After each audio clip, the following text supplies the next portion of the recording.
Alright everybody, thank you for taking the time to watch our how-to video on dragons, right? So, the Dragon's Nightmare fight is not overtly complicated, for the tanks at least, right?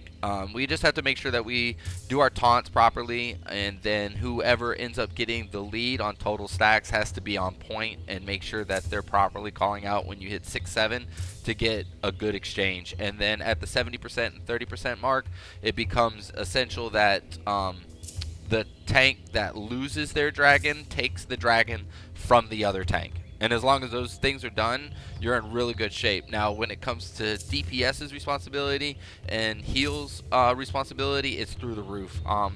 You're going to break down into two groups, as you'll see. I'm going to go ahead and do this replay. This is our kill from last week on like our 10th attempt, and it was like our second attempt of the evening, and we were able to get the knockdown. You're going to do hero on the pull once you get positions, and as you can see, each group is going to be broken up into two groups. Okay, one group on one side, one group on the other.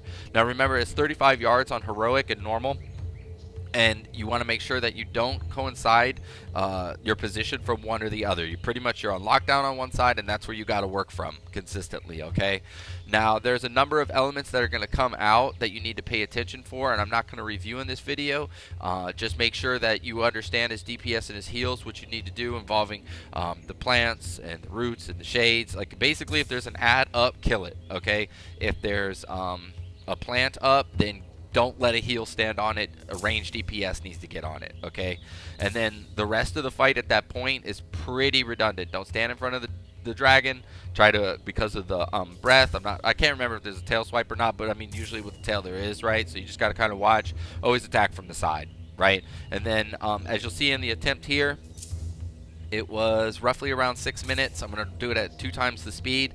It's really simple as far as the lineup. You'll see everybody kind of take their sides. You want to hero pop pull and then try to line up your cooldowns around 2 minutes plus to be able to do a second one once pots become effective and cost efficient, which should happen pretty soon with the bloods being released like they're going to, the blood buyer. And then on top of that too, level 3 flasks and potions being flooded into the market. And like we talked about, once flight comes around, you're pretty good. There's an exchange. Okay, so there was a handoff there. And so all that you see is that the two of them just switch positions. It's really easy to just kind of create a line and then make sure that the dragons are facing outward like that consistently. Like I said, around 70%, that's when the new dragon comes in. The new dragon doesn't necessarily come down on the sides. Even with each week, for example, you're going to have 2 dragons out front on heroic and normal, and then the third one swoops in when it's their turn to come around. So what you look for at this juncture is that you want to make sure that position-wise that you're taking care of keeping them outward, and then when the dragon comes in, it's going to come in like right around here for the tank, and that tank right there, or that tank, whatever one lost theirs, needs to taunt on the other tank's dragon and pull it across, and then that tank needs to take the landing dragon. Rinse, repeat. And then for everybody else, it's relatively the same as far as positions right in here. And as far as what you need to do as far as staying on each side, and then the format of what goes on is each dragon has their own thing, and you need to just be aware of it, as I talked about before. Okay, if you have any questions as far as how to execute it, you'll see the entire fight as it plays through here. Just comment below, or if you have any questions, you can hit me up in game. Not too big of a deal. You'll see as they go through, I mean, it's pretty much, ads come up, burn them down. See, like here, for example, here's a number of the shades.